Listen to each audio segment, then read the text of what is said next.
Poštovane dame i gospodo, dobar vam dan i dobro nam došli na novu online tribinu Društva hrvatskih književnika. Danas mi je čast predstaviti knjigu mladog pisca Siniše Matasovića Noću za šankom.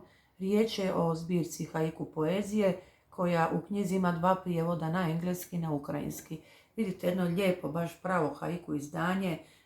To je izdala Sisačka udruga za promicanje alternativne i urbane kulture.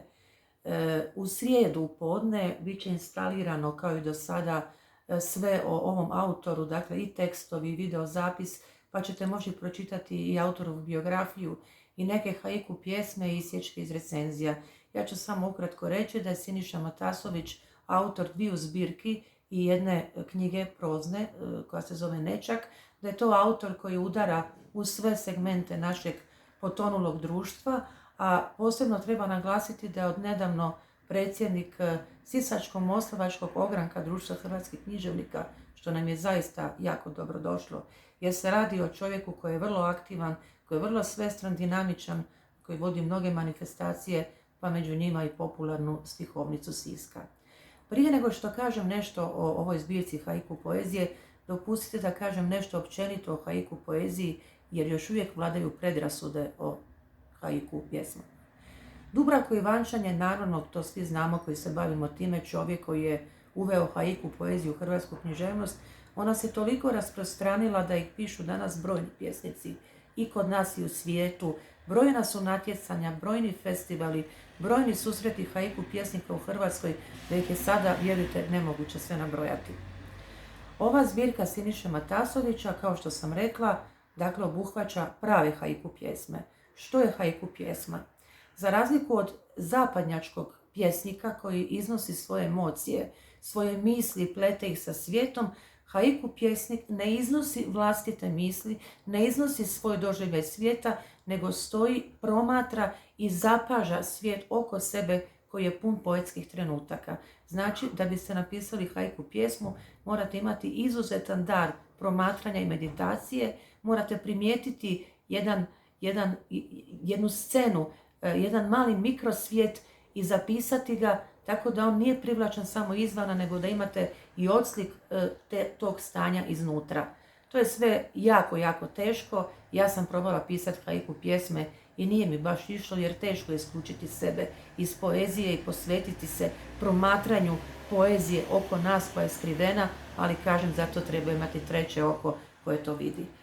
Zašto je ova zbirka posebna? Dakle, tu su haiku pjesme o prirodi, a i iz urbanog svijeta, kao što ih pišu i mnogi pisci, ali zanimljivo je po tome što se zove Noću za šankom i što se mnoge haiku pjesme događaju za šankom.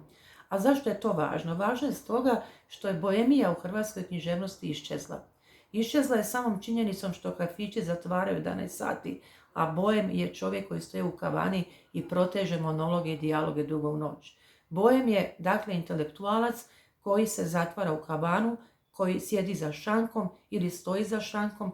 Kavana je mjesto njegove socijalizacije i on u kavani ostvaruje sebe iz protesta prema građanskim stereotipima i prema svijetu izvana.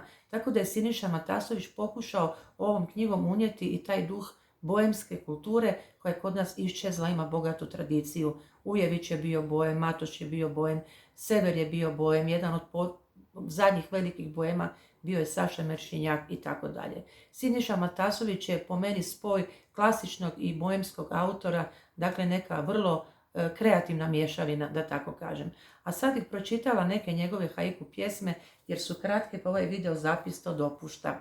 Naglašavam, haiku pjesma se mora uvijek čitati 2 puta.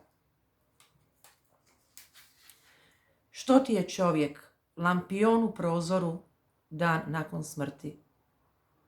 Što ti je čovjek, lampion u prozoru, dan nakon smrti? Evo jedan ironični haiku. Režimski pjesnik, nagrađivan i slavan, hrani zrcalo. Režimski pjesnik, nagrađivan i slavan, hrani zrcalo.